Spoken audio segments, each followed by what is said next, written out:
Good to see you, man. Thanks so much for coming.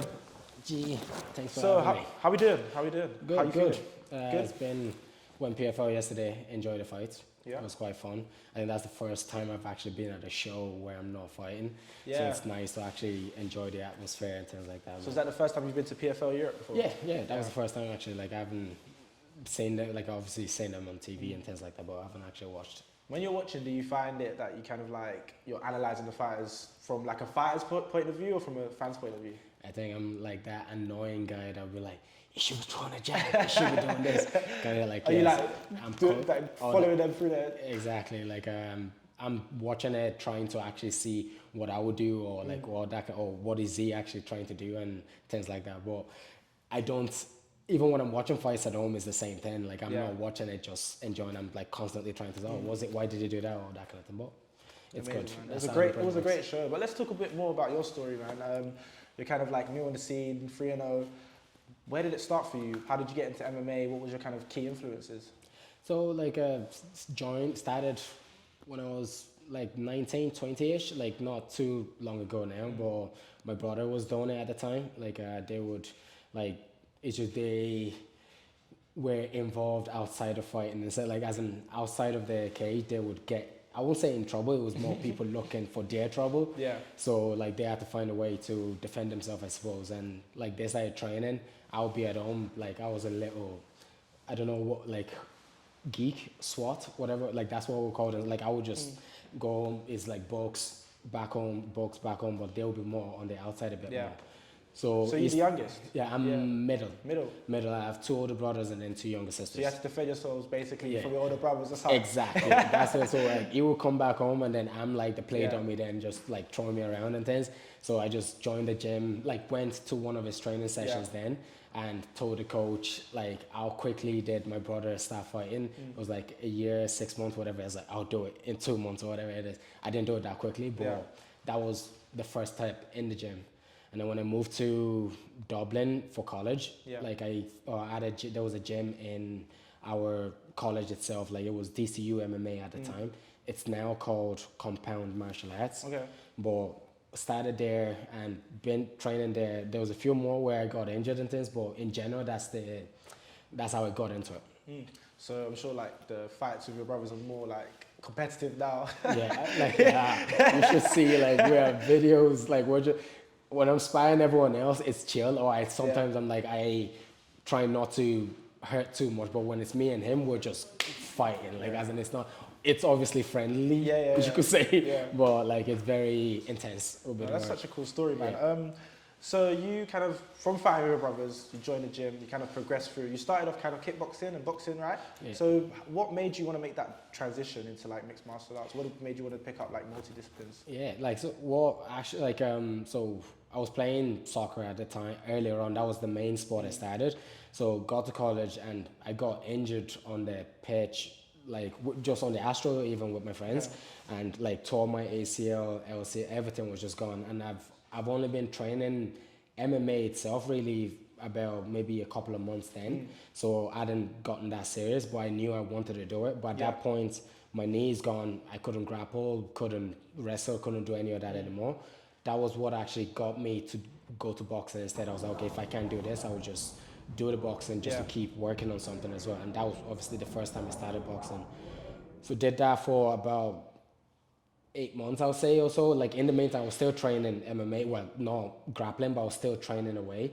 And my coach at the time, Ocean McCabe, like he just got me like couldn't grapple, couldn't run, so he just told me to like he just got me into kickboxing fights then. And I think he has like an ethos of that. It's like he's just trying to get you to be disciplined everywhere else.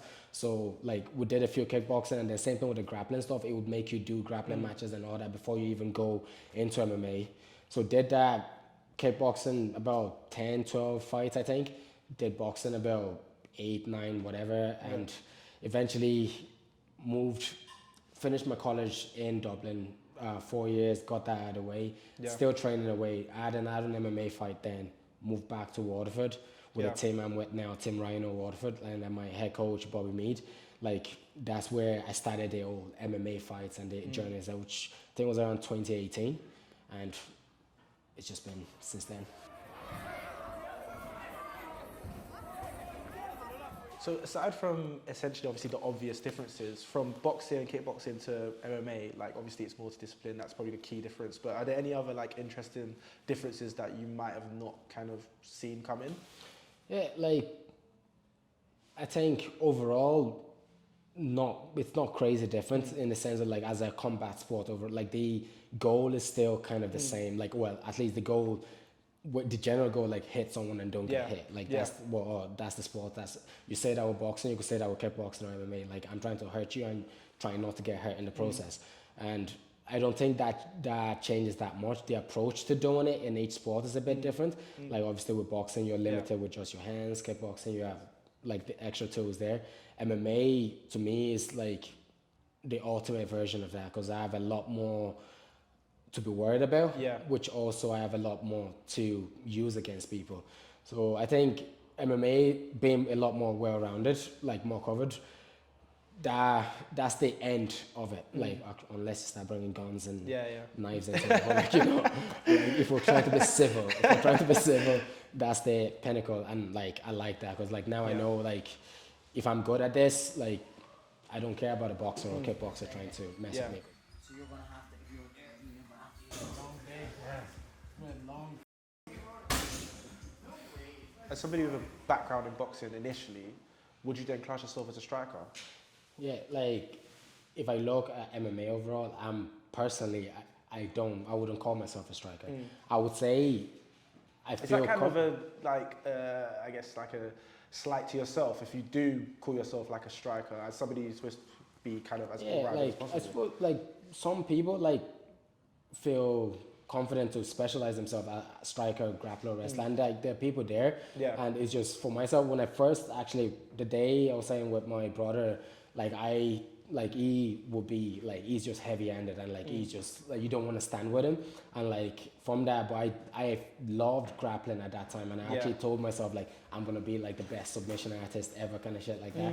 Still, but with the injury, got into kickboxing and got into that actually gave me my striking then or made me a little bit more confident. So you kind of like bagged that as a skill. Yeah. Okay, I'm confident in that now. I need to kind of develop the other areas. And that's exactly what it is. Like, because now overall, I know the importance of striking because it has to start there. Do you know what I mean? Yeah. So I don't, and I'm constantly trying to improve that. I don't even feel like I'm anywhere near where I want to be in the strike. Actually, in the old sports, but striking wise, I think striking is one of those sports where that discipline, where it's just because I don't have control of you, I'm limited in the way I could make you do stuff. I could try move to the left, get you to do the same or anything like that, but it doesn't really take like. It doesn't take that much for you to, if you're explosive enough, you could just come in and take me out. Yeah. Like, so because of that, like I'm always trying to get better at striking and understand it a lot more and like just the little intricacies of it just to make sure that I don't put myself in danger.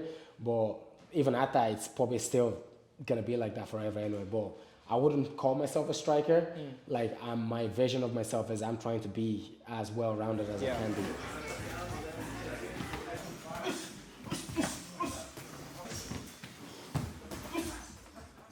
How do you make sure that you're trying to impose yourself on him rather than the other way around and not trying to be too reactive on what he's trying to do and trying to make sure that he kind of adapts to what you're trying to do? Because essentially that's kind of the strategy, right? Like that is it. Yeah, no, for sure. And that goes what you said there with like rather than me like I'm reacting as in stopping myself from just reacting to him and actually making him deal with it. That was what as like I can't picture a fight in my head fully, but like I know I've experienced that in the sense of when I've overthought the fight and I'm like now I'm watching out for everything he's trying to actually. My last fight before I went pro against Mario, like he's like a grappler and whatever, and at that point I've had fights where I've grappled and struck and did that. Like I've had finishes standing and on the ground and like I'm rounded in a few places, like, but he's like a grappler and a this, and all I was thinking about was like, okay, he's good here. I don't want to get taken down. I don't want to do this. And for most of the fight, I was putting him under pressure, but I was just waiting for him to do something. Yeah. And eventually, he ended up just pinning me to the fence, 3 minute rounds. Like I'm there for 3 minutes. I'm like, oh, I'm safe here. Whatever. But the fight was gone then. And that in my head was just me reacting to him. Like I'm not like doing what I'm supposed to do. And again, that's all lessons, but that's a good point because now I just go in there, like I said, bring myself in there and like, this is what I'm going to do. I'm coming over there to punch your head, choke you out, whatever I need to get this fight finished. That's what I'm trying to do. And like, I'm good at this, and this. You're good at this, and this, and this. Sure, you've done that against other people, but I'm aware of it, but I'm still going out there to like, just do what I'm going to do. And my mission is to like hit you as many times as I can. Don't get hit until you go to bed, whatever way it is. Turn it into taekwondo. Taekwondo here. Has there been kind of any experiences that have been like real learning curves for you where you can look back and think, okay, in my kind of short career already, like obviously you've had a lot of fights, but you still got a lot to go, where you can, okay, I learned this key piece of information here that I've taken to my next fight, or is it kind of something that you just little lessons build up, or have you ever had kind of a moment where you're like, okay, boom, I need to change this? Yeah, but I don't. Right now, anyway, I don't remember specifically, and I'm sure there has, because like especially with the losses, like if I could go back in my head, I'm sure I could like nearly pick specific lessons I learned on each one. I'm just like not too sure now. But the most places where like I have like a big growth or big change is like during the losses I've had in my career.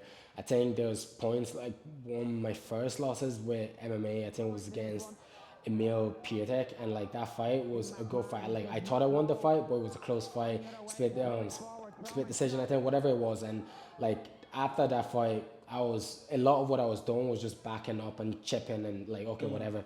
And then I was like, okay, the fight is over. I'm like, yeah, sure, you landed probably more, but it looked like it was winning because it was on your face for the whole thing, and like you were just doing this and doing that. That just, if I want to speak that specific, then it just makes me realize, okay, there's aesthetics to this whole thing as well. Like it's not just like, sure, you might be doing what you call the game. I'm hitting you, he's not hitting me that much. So obviously I'm winning. But from the outside looking in, people like, he's pressing you for the whole thing. So most likely it looks to them that you're winning. So again, the reason I'm saying this is just little things like that in regards to like, okay, aesthetics matter. Okay, that's going now I have to like adapt myself to that like a lot more now. I push forward a lot more, and not necessarily because like I'm trying to like just go in like and start swinging, and like it's just to make you look like this guy is not controlling me. I'm in control of what's going on here. So that was a lesson there. But in general, every single loss is specific. The wins, I try to get as much as I can from it, and like I'm always trying to grow anyway. But the losses is where the big ones come in. I'm like, shit, okay, I need to change this, or I need to improve on that. Like again, probably the one that's gonna ring in my head until one day in the future I might get it back was against Darragh. He's in Bellator now. Like he finished me in, this was during the first fight after the old COVID times, and like big guy coming in. I was like, fuck it, like I need a fight, and I'm gonna take the fight. Went in first round, like thought it was doing what it wanted, which was try to take me down, and I thought I was dealing with it pretty well. Second round, like same thing, like I was kicking him, silly little details, but he caught me, got down, like, and then just ended up locking in a dash. And what was funny about it was like when I went back and watched the fight, I was like, that he didn't do that like as a fluke. He planned that, as in that was like he wanted me to be in that position, and he knew what next was going for. That was like, I was like, shit, like there's people thinking levels in this things, and I'm like, okay, maybe I need to step up a little bit more in like in the regards to like strategizing and planning or whatever it may be. But I just saw that, and like till now I'm like, I'm never getting caught in the dash again. I've said that now. Like, hopefully he fucking doesn't come back and bite me. So in those difficult moments where, you know, you're not seeing your loved ones, you're kind of waking up early, you're working, you're going training, what is it about the sport that keeps you going, that keeps you working, that keeps you wanting to make those sacrifices? Like if I look MMA in general, like when I'm training, like I get like training like in general feels good, like even like just the feeling of it in general. But I think for me anyway, how I look, the learning of like looking at like a puzzle, should I say, like there's something I'm trying to do something to, I'm trying to hurt you in what sounds fun, I'm trying to hurt you some way, right? Yeah. So trying to figure out, and like you're trying to defend that, and like trying to figure out that process out, like I find that quite interesting. And like that's with the striking or the grappling or whatever it may be, I find it interesting where I have a mission that I'm trying to accomplish, and I'm trying to find different ways to do that. And every day, like with the team and whatever it is, like you get little bits here, little knowledge there. That is fun for me. Like I enjoy learning new things in the sport and seeing how they all link together, how they all relate to that. That keeps me going. It's not there yet, okay. How far do you want to take it? Like what is kind of like, do you have a goal in mind? Are you kind of taking it fight by fight, year by year? Do you have like aspirations to like make it to the UFC, for example, to any other promotions? Yeah. So like vision UFC, that's where I want to be, right? That's the end. That's the beginning of the end goal. Like should I say like that's a goal, get there. Like I want the title in the UFC. That's sort of like long term kind of thing. And like, oh, that's unrealistic. You know how many people are doing that? Or like everyone has that goal. Like everyone, like most people would have, most fighters in the sport would be like, okay, that's what I want to get to, right? So that's my vision. That's where I want to get. That's where I want to get to. Yeah. Near term, the Cage Warriors title. I want to get that within the next year and a bit, right? Yeah. All of those are just like little check marks to guide me to where I'm gonna go to. Like I'm not like stuck on it and be like, oh, I'm a failure if I don't do this, or I'm useless if I don't get to that. Like all that is for me is like, okay, now I know this is where I need to go. I put the GPS in there, right? So how do I get to that point? And that's where all of that learning process comes, and that's where like the training, whatever I need to do to get there, it gives my life a lot more structure. So you're kind of billed as like Nigerian-born Irish fighter.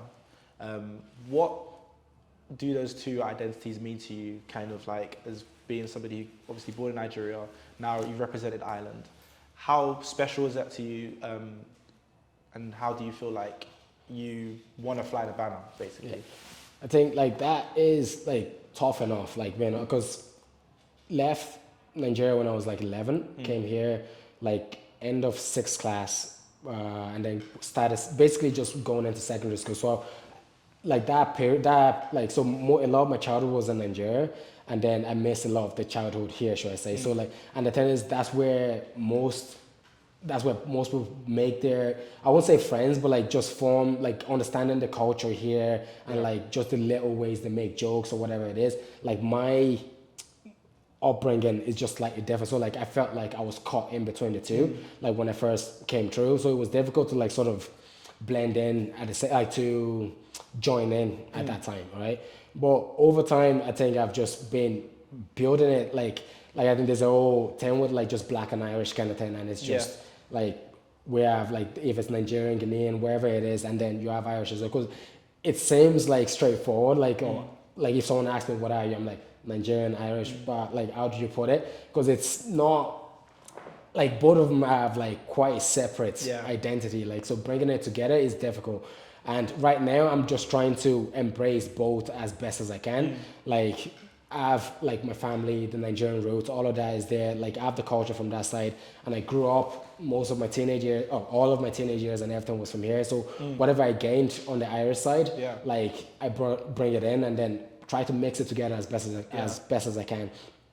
But I'm trying to represent both as best as I can. Like that's really all I can do, and all I can say with it, because I don't know. It's not like it's not easy to have that identity, being honest, because there's just not that many like things to relate to, or like I feel like there are now a few Nigerians that were actually born here now, and like you could see they probably feel a bit more grounded with the Irish culture, but I was just stuck in between the two, and like I was like, but now I will raise both flags proudly, because I can't take that away. That's who I am now, and like whatever I gain from the Irish culture and whatever I have from the Nigerian side, blend it in as best as I can and see where the future takes me.